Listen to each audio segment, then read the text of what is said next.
할렐루야. 뿌리씨 들고 울며 가던 사람들 곡식단 안고 환호하며 돌아오리라. 알렐루야. 주님께서 여러분과 함께 또한 사제의 영과 함께 루카가 전한 거룩한 복음입니다. 주님 영광 받으소서. 그때에 예수님께서 사람들에게 이르셨다. 너희는 주의하여라. 모든 탐욕을 경계하여라. 아무리 부유하더라도 사람의 생명은 그의 재산에 달려 있지 않다. 예수님께서 그들에게 비유를 들어 말씀하셨다. 어떤 부유한 사람이 땅에서 많은 소출을 거두었다. 그래서 그는 속으로 내가 수확할 것을 모아둘 데가 없으니 어떻게 하나 하고 생각하였다. 그러다가 말하였다. 이렇게 해야지. 곡간들을 헐어내고 더 큰 것을 지어 거기에다 내 모든 곡식과 재물을 모아 두어야겠다. 그리고 나 자신에게 말해야지. 자, 내가 여러 해 동안 쓸 많은 재산을 쌓아두었으니 쉬면서 먹고 마시며 즐겨라.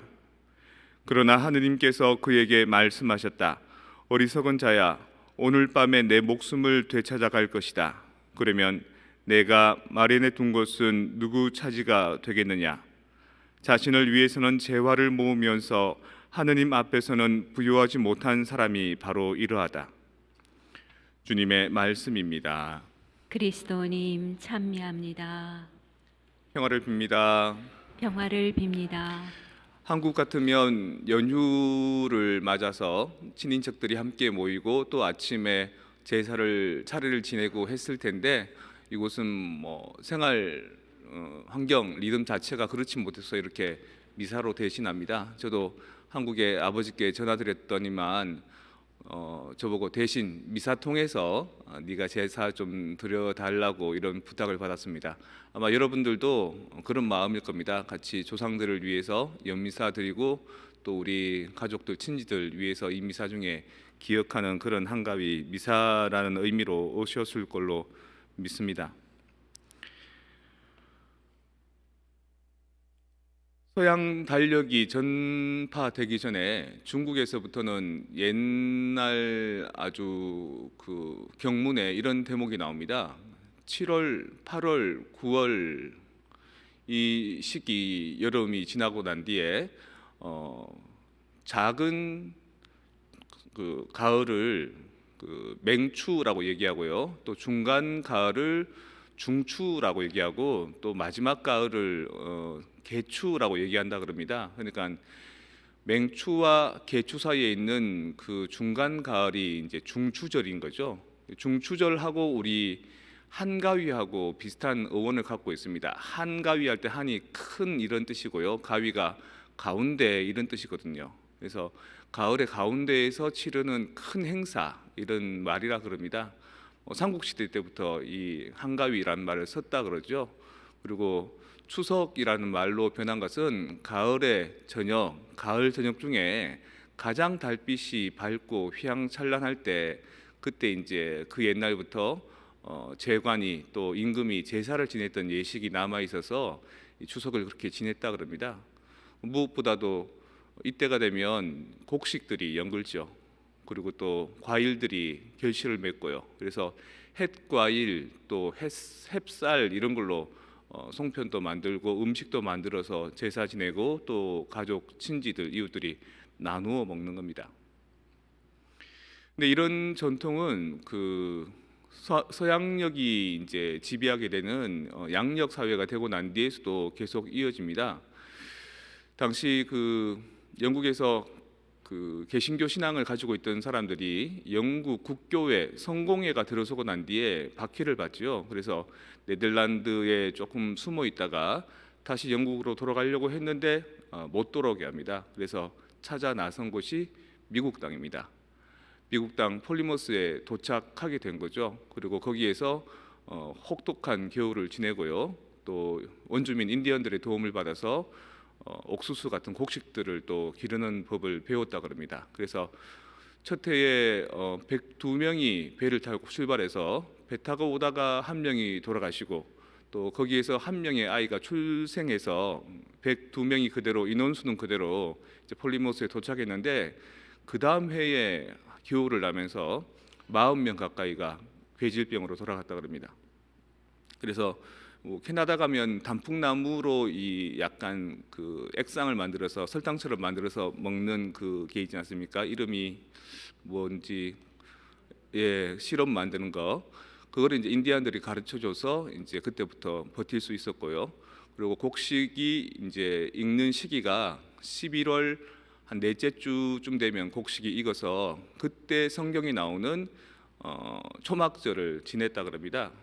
성경에는 유월절 또 초막절 이런 그 중요한 행사들이 있거든요. 그 중에서 곡식이 익어서 그 거두을 때 하느님께 바치는 그 제례를 드린 거죠. 그리고 미국 땅보다 조금 더 북쪽에 있는 캐나다는 10월 달쯤에 10월 둘째 주쯤에 또 추수감사절을 지낸다 그러고요. 그러니까 우리가 한국 땅에서 지냈던 추석도 미국 땅에서 지내는 추수감사절도 모두가 우리가 노력한 만큼의 곡식이 열매를 맺을 때 우리가 심은 곡식이 결실을 맺을 때를 기념하고 감사하고 기억하는 겁니다. 왜 칠면조를 먹느냐 살펴봤더니만 그때 그 당시에 주변에 들판에 날아다니는 새들이 거의 칠면조라는 거죠. 저도 한 번은 그 수도원에 있을 때 시골이었는데 큰 독수리가 한 마리 날아오더라고요. 그래서 신기해서 이렇게 쳐다보고 있으니까 옆집에 있는 그 농사짓는 농부 아저씨가 막 쫓아오더니만 아이고 우리 집 칠면조가 여기로 날아오지 않았어요. 이러면서 막 찾더라고요. 왜 그랬냐면 동네 개들이 막 이렇게 가다가 칠면조를 보고 짖고 쫓아다니니까 칠면조가 혼자서는 못 나는데 약간 높은 데서 낮은 데로 이렇게 휙 날아오더라고요. 근데 그 크기가 우리가 먹는 닭이나 모리보다 훨씬 큰 여럿이 나눠 먹을 수 있는 음식이 된 거죠. 그때부터 이제 추수감사절에는 칠면조 고기를 먹었다 그럽니다. 이 모든 게 우리가 땀 흘려 일한 것에 대한 결실을 기뻐하고 또 하느님께 감사드리고 그때 음식을 나누어서 가족들을 이렇게 나눠 먹는 그런 정서가 뭐 전 세계에 각자 다른 풍습에 따라서 지니게 된 거죠. 저는 특별히 주목하고 싶은 것이 옛날에 농경사회 때 농사를 짓지 않으면 음식을 먹지 못했을 때는 추수감사절이나 이 추석이 참 의미가 있었지만 오늘날에는 많이 퇴색이 되어 있지 않았을까. 그래서 오늘도 추석이지만 사실 여러분들이 양복 입고 오지 않았으면 여러분들이 이렇게 미사 제례에 참석하지 못했으면 그냥 지나갈 수도 있었는데 근데 이런 현대 사회에서 추석이라는 의미가 우리에게 어떻게 다시 재해석되어야 될까?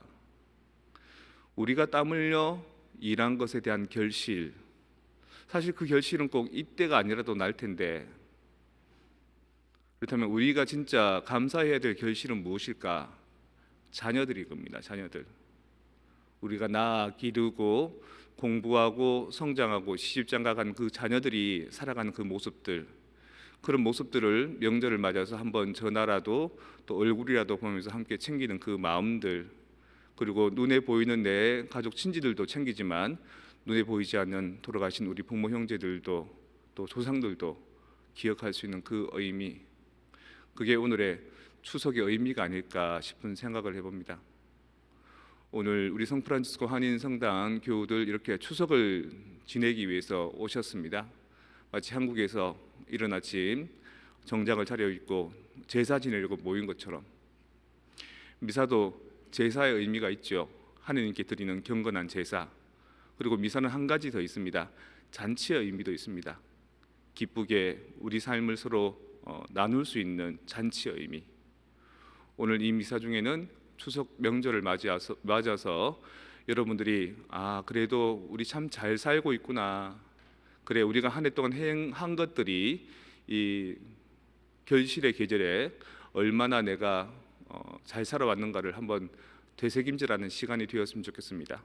그리고 자녀들하고 가족들하고 손잡고 오신 이 미사 시간에 여러분들 서로 격려해주고 서로 안아주고 서로 칭찬해주는 그런 덕담 나눈 하루가 되었으면 좋겠습니다. 이 미사 후에 우리는 살아있는 이들뿐만 아니라 돌아가신 영혼들을 위해서 연도를 드리게 됩니다. 가톨릭 교회에서도 미사 중에 분향을 하게 되죠. 마찬가지 우리도 오늘 향을 올립니다. 향을 올리는 이유는 여러 가지 의미가 있지만 그 중에 또 기억할 만한 일은 이 향이 하늘로 올라간다는 겁니다. 하느님께 나의 기도가 올라가듯이 우리의 영혼들이 하늘에 있는 우리 조상들께로 아마 올라가서 우리가 그들을 기억하는 것을 기뻐하실 거고, 우리와 함께 이 미사를 통해서 우리는 그들을 위해 기도하지만 하늘에 계신 우리의 조상들과 가족들과 부모님들은 여러분들을 위해서, 우리를 위해서 기도할 겁니다.